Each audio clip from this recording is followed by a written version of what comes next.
Good afternoon to all. We are from Goldfield College of Education, village Chaisa, Ballabgarh, Faridabad.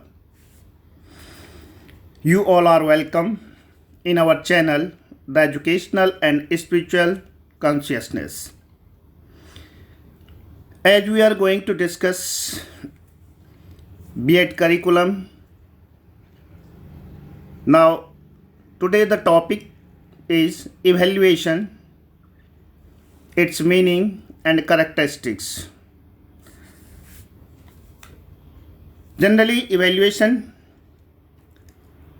which belongs to assessment, that means there are many methods of assessment. These all belongs to evaluation.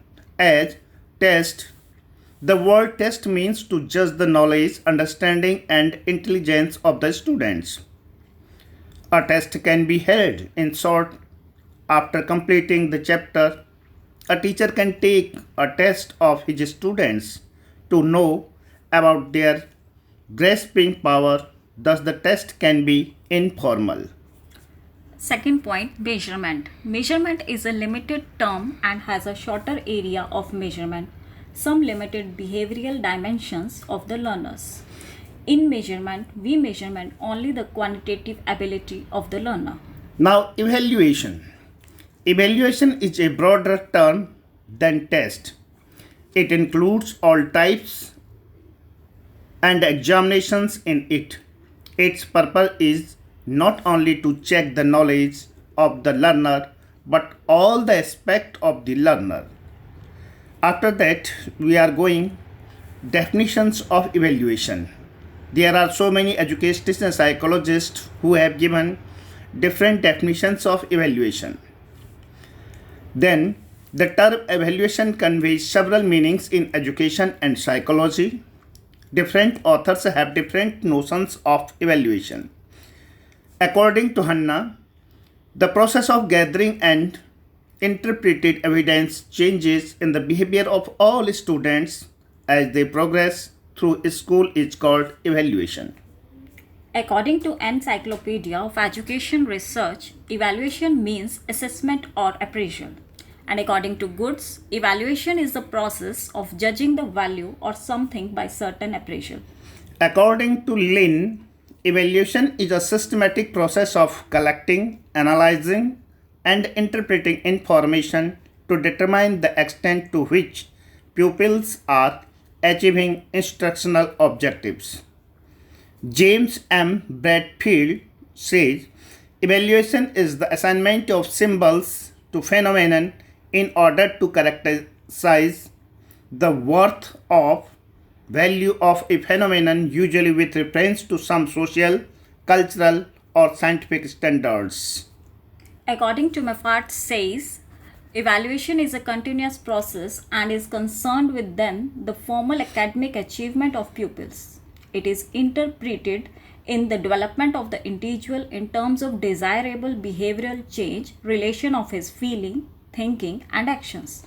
According to C.E. Beebe, 1977, the systematic collection and interpretation of evidence leading as a part of process to a judgment of value with a view to action is called evaluation. In this way, there are following four key elements of this definition. First is systematic collection of evidence. Second is its interpretation. Third is judgment of value. And fourth one is with a view to action. Thus, evaluation not only involves gathering and interpreting information about how well an educational program is succeeding in reaching its goal, but judgments about the goal themselves.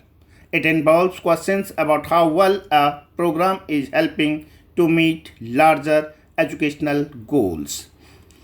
Now, the characteristics of evaluation in education are: the first one is child-centered. Evaluation is a child-centered process which gives importance to the learning process, not to the teaching process. Now, in the characteristics, second point, common practice. Evaluation is a common practice among the proper growth of the child mentally and physically. Third is comprehensive. Evaluation is comprehensive as it includes everything can be evaluated. Fourth one is continuous process. Evaluation is a continuous process. It leads together with teaching learning process. And the fifth one is cooperative process. Evaluation is cooperative process involving students, teachers, parents and peer groups. Six is multiple aspects. It is concerned with the total personality of students. Seventh is remedial. Evaluation comments on the result which helps in remedial work. It is not a remedy. Evaluation is remedial in nature. Eighth point is teaching methods. Effectiveness of teaching method is evaluation. After that, we are going principles of evaluations. That means there are some of the principles on which evaluation is based. Then evaluation is based on the principles. One, principle of continuity. Evaluation is a continuous process which goes on continuously as long as the student is related to education. Evaluation is an important part of the learning and teaching process. Whether the learner learns, it should be evaluated daily. Second one is principle of comprehensiveness. By comprehensiveness, we means to assess all aspects of the learner's personality. It is concerned with all-round development of the child. Third one is principle of objectives. Evaluation should be based on the objectives of education. It should be helpful in finding out where there is a need for redesigning and reframing the learner's behavior. Fourth is principle of learning experience. Evaluation is also related to the learning experience of the learner. In this process, we don't evaluate only the curricular activities of the learner, but his co-curricular activities are also evaluated. Both types of activities are helpful in increasing learners' experience. Fifth is principle of broadness. Evaluation should be broad enough to cover all the aspects of life. Six is principle of child-centeredness. Child is in the center in the process of evaluation. The behavior of the child is central point for assessment. It helps a teacher to know the grasping power of a child and usefulness of teaching material. And the seventh one is principle of application. During the teaching and learning process, the child may learn many things, but it may not be useful in his daily life. He can't apply it, then it is useless to find. It can be known through evaluation. Evaluation judges that student is better to apply his knowledge and understanding in different situations in order to succeed in life. Now we shall go about the functions of evaluation. That means what are the functions of evaluation? The first function of evaluation is diagnosis. It is related to locate and identify the weakness and strength in learning on the part of a learner. To pinpoint area where remedial measures may be desirable. The second one is modification. To provide a basis for modification of the curriculum, syllabus or courses. And the third one is prediction. To bring out the inherent capabilities of a student such as proper attitudes, habits, manipulative skills, appreciation and understanding in addition to conventional acquisitions of knowledge. The fourth is selection. To select a suitable person for a particular course or career. Fifth one is motivation. To motivate pupils towards better attainment and growth. Sixth is teaching. It is to improve instruction, to ascertain how far could learning objectives be achieved, to provide the empirical evidences about the effectiveness of teaching strategies, tactics, and aids. And the seventh one is guidance. To assist a person in decision making about a course or subjects within a course and careers. To enable a learner to know his pace of learning. To make a provision for guiding the growth of individual pupils. To provide a basis for the introduction of experiences to meet the needs of the individuals and groups of the pupils. Eighth is testing. to test the efficiency of teachers in providing learning experience and the effectiveness of instructions and of classroom activities.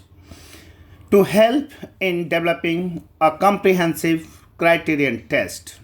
Ninth one is grading. To assign rank or grade to the learners of a given group. Example, the unit test. And the last one, 10th, the feedback. To give reinforcement and feedback to teachers and the learners. Now we will discuss about need and importance of evaluation. Education has manifold programs and activities to inculcate in students a sense of common values, integrated approach, group feelings, and community interrelationship leading to national integration and knowledge to adjust in different situations. Evaluation in education assesses the effectiveness of worth of an educational experience which is measured against instructional objectives. Evaluation is done to fulfill the following needs. First one, it helps a teacher to know his pupils in details. Today, education is child-centered, so child's abilities, interest, aptitude, attitude, etc. are to be properly studied so as to arrange instructional accordingly. It helps the teacher to determine, evaluate, and refine his instructional techniques. It helps him in setting, refining, and clarifying the objectives. It helps him to know the entry behavior of the students. It helps an administrator in educational planning and in educational decisions on selections, classifications, and placement. Education is a complex process, thus, there is a great need of continuous evaluation of its processes and products. It helps to design better educational programs. The parents are eager to know about the educational progress of their children, and evaluation alone can assess the pupil's progress from time to time. A sound choice of objectives depend on accurate information regarding pupils' abilities, interests, attitude, and personality traits, and such information is obtained through evaluation. Evaluation helps us to know whether the instructional objectives have been achieved or not. As such, evaluation helps planning of better strategies for education. A sound program of evaluation clarifies the aim of education, and it helps us to know whether aim and objectives are attainable or not.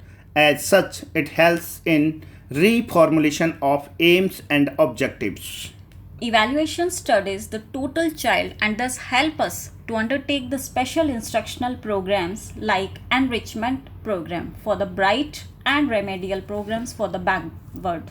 It helps a student in encouraging good study habits, in increasing motivation, and in developing abilities and skills, in knowing the result of progress, and in getting appropriate feedback.